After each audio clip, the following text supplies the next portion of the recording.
Какво готвим днес? Приготвила съм ви по-малко от нещата, които ще видите в ятнията. Замразен бамня, замразен грах, замразен зелен фасул, червен лук и батат. Привет! Кора Лайфстайл днес ще готви, познайте какво. Ятния, какво ни е останало в фризера.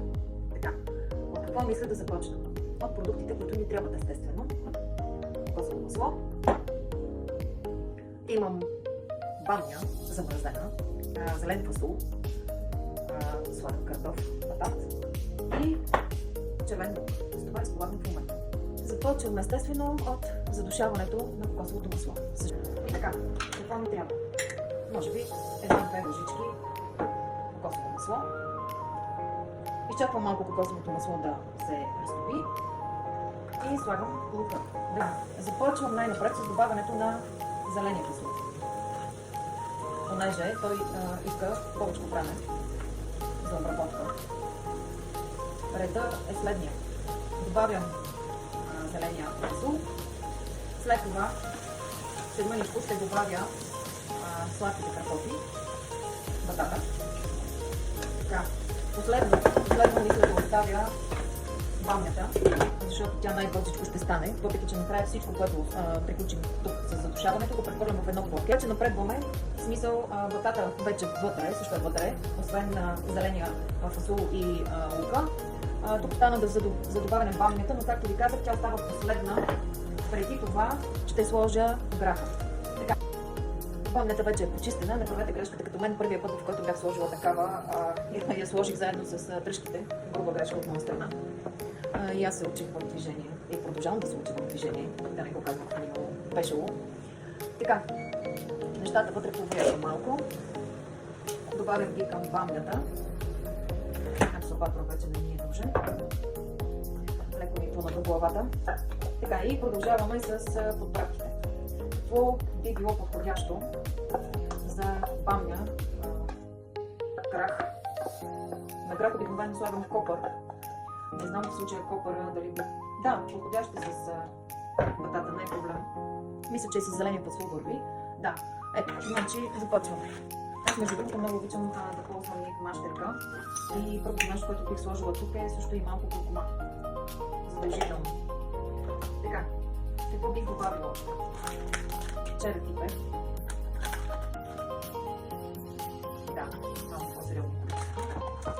При мен заместителя на червения пипер и, както ви казах, и доматите, това е сумата.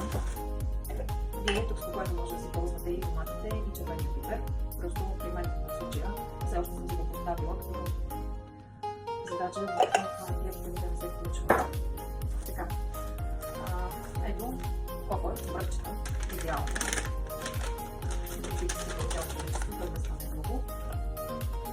Какви подправки имаме тук? Всякакви.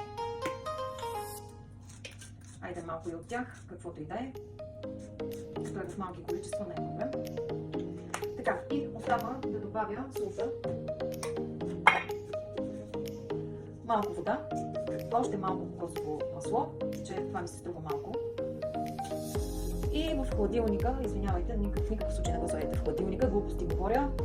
Слагаме го в формата на 180 градуса. Така мога да ви издам един мой хак, така да се каже. Сега, понеже говорим за яхния, в крайна сметка аз яхниите не ги обичам такива с много вода, течни. Обикновено искам да е нещо подобно на кашичка. Как я получавам тази каша, сега обяснявам. Единият вариант, който е лично за мен по-добрия, това е хващам част от нещата, които вече съм сложила вътре в яхнията, пасирам ги и ги връщам обратно с доливане на вода. И кашата се получава съвсем естествено. Вторият вариант е, понеже аз вкъщи съхранявам страшно много различни брашна, тонза, елда, коноп, кафяв ориз и така нататък. Сега се присетих, че тук имам и коприва. Не, обикновено я ползвам даже и като подправка в салати. Специално сега в случая съм си добавила малко вода, която разпървана с брашното от коприва. Така, мисля, че е достатъчно подходящо за яхнията. Заливам с нея. Сега като виждам, това е достатъчно. Ще добавя още малко вода. Но въпросът е, че тук може да ползвате най-различни брашна. Аз в началото до такова съвсем бях лик, както вид не, се добавях брашна защото най-вече тогава топлят с платено външно. Също става, също не е проблем. Сега просто имам повече различни брашна и затова си експериментираме сега и тук от елдата. Ще сложа още малко брашно от елдата този път, че нещо не ми се вижда много окей. В смисъл, малко се съмнявам, че ще го сгъсти, иначе на вкус не се съмнявам, че ще го добавя. Така, това беше. И така, приятели, горе-долу около 35-40 минути пекох юхнията. Не на 180 градуса, както ви бях казала в началото. Отказах се. Отидох на 220. В интерес на истината стана достатъчно бързо. Май така ми харесва повече. Това е тя. Изглежда много апетитно.